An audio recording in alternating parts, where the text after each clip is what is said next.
I'm here because I am a roaring lion crying out righteousness.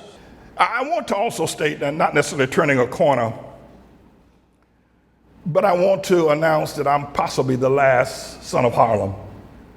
There's nobody else in this community that remembers Harlem. You may not know that, but that's everybody who remembers Harlem. They're gone, they're dead.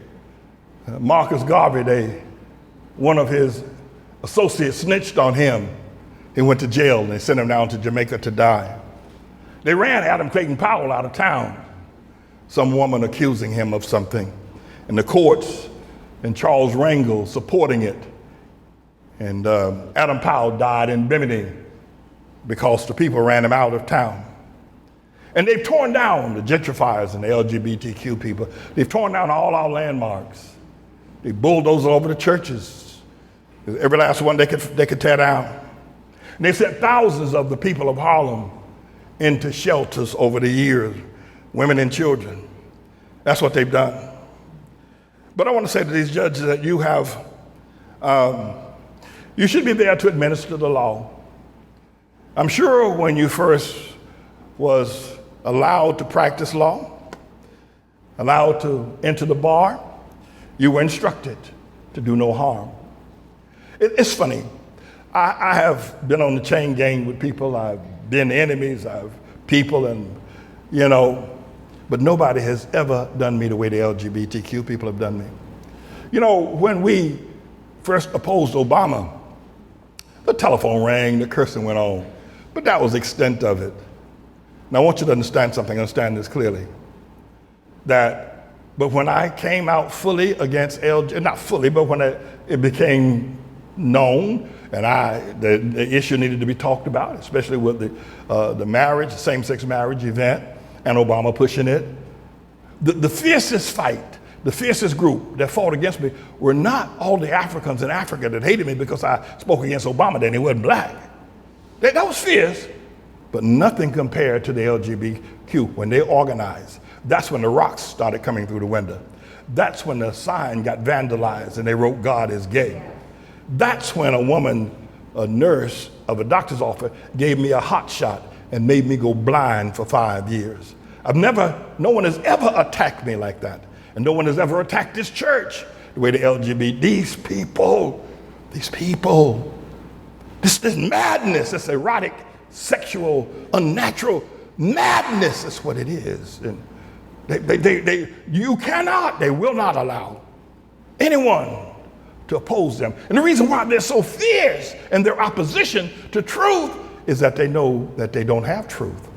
And they've got to stamp it out whatever way. It's unnatural what they do. But I'll say this to them that we're gonna survive. We are. And I would want to say also to all you morally and spiritually weak human beings who don't necessarily identify as LGBTQ, but you support or you accept it. Shame on you. Shame on you. God's got just the same sin for you, the same punishment for you, for accepting it, grinning in the face of it, because you're weak. And there are those of you I'd also like to address while I have your attention, who struggle with your own sexual guilt, what you've done in the past, who you've laid with, and how you did it. And because you feel guilty, you don't think you have the right to condemn anybody. Oh, I know about you. I know about you. I understand who you are and what you've done. So because you struggle with your own closet sins, you give them free rein to tear down a church like this and to displace a school. Because you're guilty, because of what you did. You want us to be guilty for your guilt. But we're not. And we should not. And you should be able to separate the two. If you got guilty sex sins from the past and in the closet, you should not condemn us. You should stand up all the more and declare somebody needs to preach righteousness. Because maybe if you had Pastor James David Manning in your youth, you never would have gone down that road in the first place. Your sexual weakness that you possess. the things that you're hiding, your guilt that you wrestle with. All who confess this churchianity, all have sinned and come short of the glory of God. And so therefore none of us are perfect. Yes, we are. Peter just told us we're perfect when we fully submit ourselves to him. So when we ask people, especially the Hamites, who grin and promote this lifestyle that's it's just unthinkable that something could advance as far as it has advanced. But I tell you this, that there's never been anything that has violated the First Amendment more than them. They're talking about the Second Amendment, the right to bear arms. All right, but you don't have the freedom of speech. Not in America, not anymore. It's gone. And it ain't coming back too, by the way.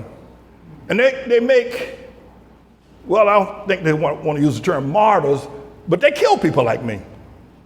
They do.